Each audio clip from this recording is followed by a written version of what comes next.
সুপ্রিয় দর্শক, আসসালামু আলাইকুম। আমাদের মাইজ পাড়া বাজারে আগামীকাল সকাল থেকে আসছে তেল দেওয়া হবে পেট্রোল পাম্পে। আজকে রাত 8টা থেকে মোটামুটি সিরিয়াল শুরু হয় দু একখান গাড়ি দিয়ে। এখন আমি দাঁড়িয়ে আছি, গাড়িগুলো আপনারা গুনে নিন। একটা, দুটো, এই তিনটে, একটা, চারটে, 5, 6, 7, 8, 9, 10 আর গুনতে পারতেছি না, আপনারা গুনে নিন। আসলে মূলত যে বিষয়টা, প্রতিটা ছেলেরই স্বপ্ন একটা বাইক এবং প্রয়োজন, প্রতিটা মানুষেরই, পুরুষ মানুষের বাইকের প্রয়োজন আছে। এক একজনের এক এক প্রকার প্রয়োজন। যেমন আমার মোটরসাইকেল ছাড়া আমার ইনকাম সবই বন্ধ, চলাটাও দুষ্কর। শখের বাইকগুলো এভাবে মায়া দয়া ত্যাগ করে সব ফেলে থুয়ে চলে গেছে। বাইকের কি হবে কারোর কোনো ধারণা নাই, অথচ তেলের জন্য দেখেন সম্পূর্ণ মোটরসাইকেল এভাবেই রেখে চলে গেছে সবার, প্রতিটা ছেলের স্বপ্ন। তেলের বাংলাদেশের পরিস্থিতি কি বর্তমানে একটু বোঝেন, যে মানুষ কোন পর্যায়ে পৌঁছলে মোটরসাইকেলে মায়া ত্যাগ করে তেলের সিরিয়ালের জন্য রাত 8টার থেকে এইভাবে রেখে দিয়ে গেছে। মালিক নাই, কিন্তু মোটরসাইকেল দেখেন, মোটরসাইকেল সব এইভাবে পড়ে আছে, মালিক নাই। মানুষ কোন পর্যায়ে পৌঁছাইছে।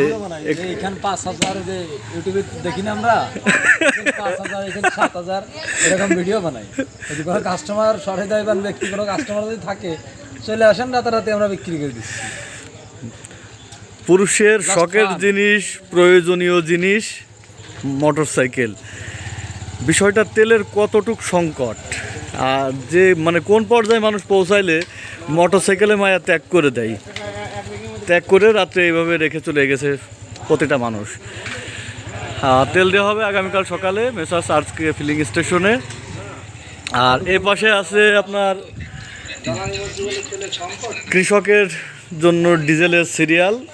এভাবে বোতল রেখে গেছে, কেউ এক সপ্তাহ আগের থেকে, কেউ সকাল থেকে, যে যখন পারতেছে সে তেমনভাবে। এ আছে বোতলের সিরিয়াল, যদিও সম্পূর্ণ করা সম্ভব না, কারণ সামনে আবার কাদা টাদা আছে। আর ওদিক দিয়ে সিরিয়াল ঘুরে গেছে, যতটুকু দেখা যায় দেখেন। এ আছে পরিবেশ। তেল দেবে সকাল থেকে, কিন্তু সিরিয়ালগুলো দেখেন। এই জায়গায় যা আছে তাতে মনে হয় এদের যে তেল আসছে এই দিয়ে পারবে কিনা আমার একটু সন্দেহ আছে। মোটরসাইকেল এদিক দিয়েও সিরিয়ালে আছে, কেউ ট্রাক্টর নিয়ে আসছে, কেউ লাটা গাড়ি, আর ট্রাক তো আছেই। এ আছে আজকের পরিবেশ। সর্বোপরি কথা, মোটরসাইকেলের থেকে তেলের দাম বেশি হয়ে গেছে। মোটরসাইকেল যায় যাক, কিন্তু তেল লাগবে, এমন একটা পরিবেশ।